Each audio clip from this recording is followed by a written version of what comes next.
काशी में स्वास्थ्य सेवाओं के सितारों की गैलेक्सी, जो एक सफर है नॉट इन बनारस से लेकर व्हाई नॉट इन बनारस का।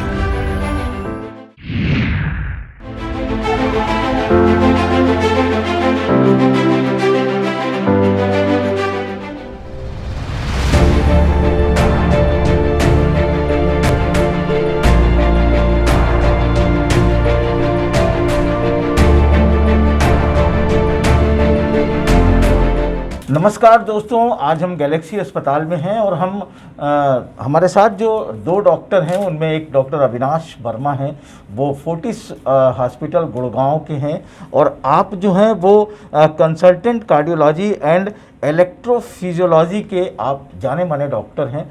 और कई तरीके की जो नई तकनीकी आ गई है आजकल हमारे दिल और हृदय के लिए, उसके लिए बहुत मुफीद डॉक्टर हैं और वो बनारस आते हैं, गैलेक्सी अस्पताल में भी आकर के काम करते हैं। आज उन्होंने जो एक पेसमेकर लगाया उसको कहा जाता है लेफ्ट बंडल ब्रांच पेसिंग। ये भी एक तरीके का पेसमेकर होता है, लेकिन ये क्या है, पूर्वांचल में पहली बार लगा, किस तरीके का होता है, हम उनसे जानेंगे। आप हैं डॉक्टर अविनाश और आप हैं डॉक्टर विवेकानंद, आप दोनों लोग यहाँ पर हैं। तो डॉक्टर साहब, एक लेमैन की तरह, जैसे मैं तो नहीं जानता, न मैं डॉक्टर हूँ न मैं चीज़ों को समझता या जानता हूँ, लेकिन जो आज आपने किया बेसिकली वो है क्या, अगर लोग जाने कि लेफ्ट बंडल जो आपने ब्रांच पेसिंग किया वो है क्या आखिरकार? सो नॉर्मली क्या है कि पेसमेकर की रिक्वायरमेंट जब मरीज़ को होती है वो तब होती है जब हार्ट के अपर चेम्बर, जो कि जहाँ पे हार्ट का नेचुरल पेसमेकर होता है, वहाँ से बिजली हार्ट के लोअर चेम्बर्स तक नहीं पहुँच पाती। उसके बहुत वजह होती हैं। सबसे कॉमन वजह होती है कि जो ऊपर से नीचे बिजली ले जाने का जो सिस्टम है, मैकेनिज़्म है, वो ख़राब हो जाता है, जिसकी वजह से बिजली ऊपर जनरेट तो होती है लेकिन नीचे के चेम्बर्स तक पहुँचती नहीं है। उस केस में हमें एक पेसमेकर लगाना पड़ता है। पेसमेकर लगाने की तकनीक तो बहुत पुरानी है, करीब 30 साल से ज़्यादा समय से पेसमेकर लग रहा है लोगों को। पहले एक ही चेम्बर का पेसमेकर लगता था जिसको हम सिंगल चेम्बर पेसमेकर कहते थे। फिर तकनीक और इवॉल्व हुई तो 2 चेम्बर का पेसमेकर आया, जिसमें एक तार हम अपर चेम्बर और एक तार हम लोअर चेम्बर में लगा देते हैं। उसमें फ़ायदा ये होता है कि अपर और लोअर चेम्बर के बीच की सिंक्रोनाइजेशन मेंटेन रह सकती है, तो जिस समय पे जिसको बीट करना चाहिए उस समय पे वो हिस्सा हार्ट का चलता है। तो डुअल चेम्बर पेसमेकर बहुत सालों तक चलता रहा। अभी एक नई चीज़ आई है जिसको हम कहते हैं conduction system pacing. Normal dual chamber pacemaker या 2 तार वाले पेसमेकर में जो नीचे वाला जो तार होता है वो हम हार्ट में जाके नॉर्मली मांस में लगा देते हैं, जो कि सालों से लगाते आए हैं, वैसे ही चलता आ रहा है। उसमें काम तो चल जाता है, बढ़िया काम चल जाता है, इतने सालों से लोगों का चल रहा है, बट उसके कुछ अपने कैविएट्स होते हैं या कुछ अपनी परेशानियां होती हैं जो सर्टेन परसेंटेज ऑफ लोगों को, 5 to 7% ऑफ लोगों को हो सकती हैं। उनमें से एक प्रॉब्लम ये होती है कि चूंकि हम सिर्फ एक ही तरफ से पेस कर रहे हैं हार्ट को, सिर्फ दाहिने वाले चेम्बर में हम एक वायर डालते हैं। हार्ट में 2 चेम्बर होते हैं, लेफ्ट और राइट। हम वायर सिर्फ राइट वाले में डाल रहे हैं, लेफ्ट वाले तक बिजली जो है वो राइट के थ्रू, मांस के थ्रू चल के पहुंच रही है, तो बहुत स्लो पहुंचती है। तो ये स्लो कंडक्शन की वजह से कुछ लोगों के हार्ट कमज़ोर हो जाते हैं या कमज़ोर बीट करने लगते हैं और उनको तकलीफ़ उत्पन्न हो जाती है। तो आजकल एक नए तरीके का इजाद हुआ है जिसको हम कहते हैं कंडक्शन सिस्टम पेसिंग। उसमें राइट साइड में मांस में हार्ट में जाके लीड लगाने की बजाय हम हार्ट के जो सेप्टम होता है, जो राइट और लेफ़्ट को डिवाइड करता है, उसको छेद करके थ्रू सेप्टम जाके जो हार्ट की अपनी इंटरनल वायर होती है, जो इंटरनल बिजली की वायर होती है, उसी में बिल्कुल कुदरती वायर जो होती है, उसी वायर में ही हम जाके तार फिट कर देते हैं।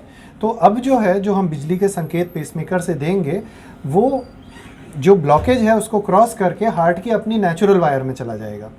तो ब्लॉकेज भी क्रॉस हो गई, नेचुरल वायर में चला गया, तो अब नेचुरल वायर के थ्रू पूरे हार्ट में एक साथ जैसा कुदरत ने दिया है वैसा पहुंच जाता है। सो नेट QRS हमारा बहुत नैरो मिलता है। सो अगर हम हिज बंडल पेस करें या फिर लेफ्ट बंडल ब्रांच ब्लॉक, ये सब नेचुरल वायर के सिस्टम के पार्ट्स हैं। ये पूरी प्रोसीजर को हम कंडक्शन सिस्टम पेसिंग कहते हैं। इस मरीज़ में हमने जो वायर पेस की है हार्ट की नेचुरल वायर, उसको हम लेफ्ट बंडल ब्रांच कहते हैं। सो ये नई चीज़ है, पूर्वांचल में पहली बार हुआ है। करीब 2-3 साल से ये पूरी दुनिया में चल रही है। अभी इंडिया में काफ़ी केसेस हो चुके हैं। नॉर्थ इंडिया में आई थिंक हमारा हाईएस्ट नंबर है जो किया है। और इसका सबसे बड़ा फ़ायदा उन मरीज़ों के लिए है जिनको ऑलरेडी बॉर्डरलाइन हार्ट की पंपिंग डिफेक्टिव है या कम हो रही है। उसमें 3 तार वाला पेसमेकर पहले हम लगाते थे, उसकी बजाय अब सिर्फ 2 तार वाले में ही काम चल सकता है, बिकॉज आप नेचुरल कंडक्शन सिस्टम यूज़ कर सकते हैं बॉडी का। तो इसके कुछ फ़ायदे हैं जो कि बहुत अच्छे फ़ायदे हैं। तो होपफुली धीरे धीरे इसका और प्रचार प्रसार होगा और ये कॉमन टेक्निक होगी। तो इसमें एक बात ये एक सवाल निकल करके आता है कि ये जो है क्या छोटे शहरों में, जैसे अभी दिल्ली या मुंबई में आपने बताया कि बहुत ज़्यादा होता है, या इंडिया में और लोगों ने, तो क्या बनारस जैसे और दूसरे जगह छोटे शहरों में अब ये संभव हो रहा है? इस तरीके के लोग आपके पास तक तो सीधे नहीं पहुंचते होंगे, तो उसके माध्यम क्या बनते हैं किस तरीके से? तो इसमें ऐसा ये कोई ऐसी चीज़ नहीं है कि जिसमें हमें बहुत ज़्यादा टेक्नोलॉजी का यूज़ करना पड़े। कोई बहुत महंगी मशीनरी नहीं, जो एग्जिस्टिंग मशीनरी है उसी को इस्तेमाल करके हो जाता है। सिर्फ इसमें एक जो छेद करके जाने वाली जो वायर है वो एक वायर का अलग प्रकार है, तो वो हमें एक अलग वायर यूज़ करनी पड़ती है। बाकी तो टेक्निक है, स्किल्स हैं जो कि समय के साथ कोई भी सीख सकता है। तो ऐसा कोई लिमिटेशन नहीं है कि बहुत ज़्यादा पैसे की वजह से किसी को दिक्कत आ जाए या कोई और प्रॉब्लम हो। तो मेरे हिसाब से इसका अपटेक जल्दी ही होगा और जल्दी ही और ज़्यादा इसका। मेरा अगला सवाल यही था कि इसमें खर्चा कितना आता है? क्या नॉर्मल से ज़्यादा खर्चा आता है? बहुत लोग थोड़ा सा ज़्यादा अभी खर्चा है। सो आई वुड से कि जो भी आपका नॉर्मल खर्चा होगा उससे 20% आप इसमें एक्स्ट्रा खर्चा जोड़ लें तो उतना खर्चा इसमें एक्स्ट्रा होगा, जो कि अगेन सेम रीज़न कि अभी नई टेक्निक है तो थोड़ी महंगी होती है। जैसे जैसे इसका प्रचार प्रसार और होगा तो धीरे धीरे ये जो जिस रेट में नॉर्मल पेसमेकर हो रहा है, कुछ समय बाद ये उसी रेट में होने लगेगा। अभी फिलहाल अराउंड 20% महंगा पड़ता है, 20% महंगा पड़ता हाँ। है नॉर्मल पेसमेकर। नॉर्मल पेसमेकर जो आप बिल्कुल डबल चैनल या 3 चैनल जो भी आप डालेंगे उसमें 20% आप एक्स्ट्रा जोड़। अच्छा, एक सवाल जो एक लोगों के मन में एक रहता है, बहुत सारा से सवाल रहता है कि हम पेसमेकर लगाने के बाद हम MRI करा पाएंगे कि नहीं, इस तरीके की चीज़ें। तो ये जो सिस्टम है ये 1.5 और 3 टेस्ला दोनों MRI कंपैटिबल है, कोई एक्सक्लूजन जोन नहीं है। इसमें आप पूरी बॉडी का, कहीं इवन हार्ट का भी MRI आप कर सकते हैं। यूजुअली जो MRI है 1.5 टेस्ला की है, बट आजकल 3 टेस्ला की MRI कॉमन होने लगी है क्योंकि उसका रेजोल्यूशन ज़्यादा अच्छा होता है। तो ये जो है ये इवन 3 टेस्ला कंपैटिबल है। तो इवन जो मॉडर्न MRIs हैं जो ज़्यादा पावरफुल हैं, डबल पावरफुल हैं, उसमें भी आप ये कर सकते हैं। अच्छा, अगर साधारण भाषा में हम एक बार फिर आपसे समझना चाहें कि जो दर्शक देख रहा है या जिसकी हृदय की गति कम हो जाती है या उसको बेहोशी आने लगती है, धड़कन कम हो जाती है, जिनके लिए पेसमेकर लगाया जाता है, तो ये जो पूरा सिस्टम है, अगर हम एक बार नटसेल में जानना चाहें या लोगों को कुछ आप बताना चाहें कि इस विधि में आना चाहिए, तो वो क्या हो सकता है?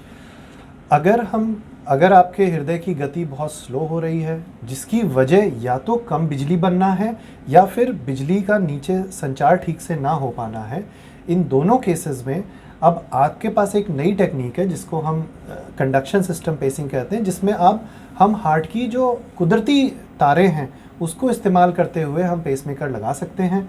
ये टेक्नोलॉजी अब आ चुकी है और इसके फ़ायदे होते हैं जैसे कि जो आपका हार्ट की बीटिंग की प्रक्रिया है वो कुदरती रहती है, ना कि आर्टिफिशियल एक तरफ से खाली मांस के थ्रू पेसिंग हो रही है। सो वैसा ना रह के कुदरती तरीके से अब हार्ट चलता है। So it is more physiological, ज़्यादा कुदरती तरीका है ये हार्ट को चलाने का। हमारे साथ डॉक्टर विवेकानंद भी हैं। हम आपसे जानना चाहेंगे डॉक्टर साहब, आपका पेशेंट है, जैसे आप यहाँ लोग बनारस में आप यहाँ करते हैं, प्रैक्टिस आप लोग करते हैं, तो इस तरीके के बहुत से केस आते हैं, तो कैसे चुनते हैं कि इन्हें किस विधि में जाना चाहिए, कौन सा पेसमेकर लगाना चाहिए, या क्या रहता है, या कितना तकलीफ कठिन होता है मरीज को समझाना कि इस विधि में आना चाहिए, क्या लगता है? ज़्यादातर मरीजों को जो पेसमेकर लगते हैं वो कई सारे उसके पैरामीटर्स होते हैं। जैसे सबसे पहले पेशेंट की फाइनेंशियल कंडीशन और कुछ डिफरेंट कार्डियोलॉजी के रिलेटेड प्रॉब्लम्स होती हैं जिसमें डिफरेंट टाइप के पेसमेकर लगते हैं। मैक्सिमम पेशेंट्स को जो 2 तार वाली मशीनें होती हैं वो ज़्यादा लाभकर होती हैं, और ये जो तकनीकी है ये उसी का एडवांसमेंट है। जो पहले से 2 तारों की मशीन लगती थी उसी का एडवांसमेंट तरीके से जो जैसे डॉक्टर साहब ने बताया कि जो पहले हम लोग राइट साइड में लगाते थे उसी को हम लोग लेफ़्ट बंडल में लगाते हैं और नेचुरल तरीके से उसका जो पेसमेकर कंडक्शन होता है जिससे कि पेशेंट को एक्स्ट्रा एडवांटेज होता है। तो सिलेक्शन के प्रोसेस में अगर हम देखें तो एक तो फाइनेंशियल कंडीशन है पेशेंट की जो डिपेंड करती है, पेशेंट के डिजीज़ के ऊपर भी डिपेंड करता है। और आजकल अगर हम देखें तो हम टेक्निकली एडवांस चीज़ें यूज़ करना चाहते हैं, तो अगर पेशेंट मोटिवेट होता है, थोड़ा सा फाइनेंशियल एडजस्टमेंट हो सकता है, तो हम चाहते हैं कि उसको लेटेस्ट टेक्नोलॉजी अवेल कराई जाए जिससे उसको मैक्सिमम बेनिफिट मिले। तो जो पेशेंट आते हैं यहाँ पर पूर्वांचल के ज़्यादातर आते हैं, गरीब होते हैं, तो उनको आपको किस तरीके से आप उन्हें समझाते हैं, उन्हें क्या बताते हैं, इसके फ़ायदे कैसे होने चाहिए? अगर इस वीडियो को बहुत लोग अगर देखें तो वो कैसे समझें कि हमें जाना चाहिए और हमें ये विधि कराना चाहिए, उसके लिए क्या? देखिए, ज़्यादातर पेशेंट्स तो कुछ कंडीशन लेके आते हैं, जैसे ज़्यादातर पेशेंट्स को बेहोशी होती है या उनको पेसमेकर एक ऐसी चीज़ है जिसकी रिक्वायरमेंट होती है तो होती है और नहीं होती है तो नहीं होती है। पेशेंट को डेफिनेटली जिसको रिक्वायर्ड रहता है उसी को पेसमेकर लगता है।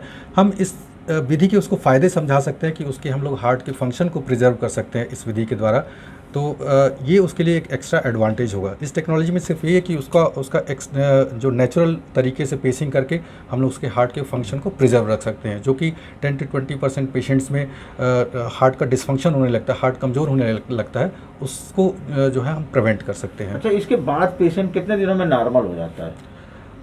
नॉर्मल हम लोग यूजली 48 to 72 आवर्स के बाद पेशेंट्स को डिस्चार्ज कर देते हैं।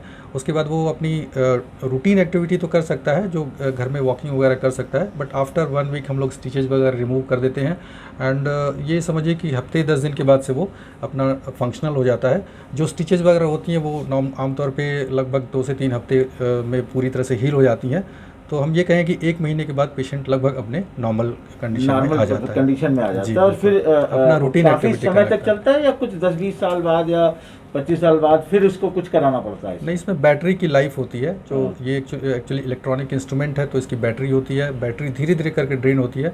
आमतौर पे बैटरी की लाइफ जो होती है 8 से 10 साल या इवन 12 साल तक भी होती है।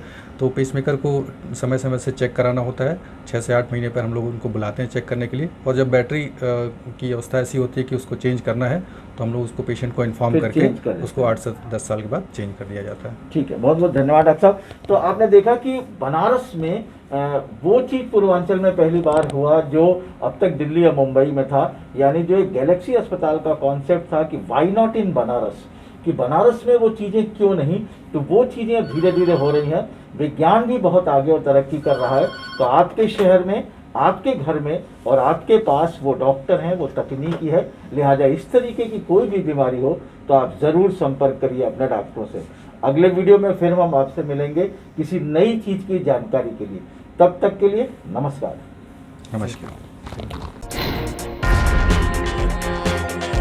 हम हैं डॉक्टर्स की गैलेक्सी। डॉक्टर्स की गैलेक्सी। डॉक्टर्स की गैलेक्सी। सेवा हमारा धर्म। सेवा हमारा धर्म। और आपकी सेहत ही हमारा सरोकार।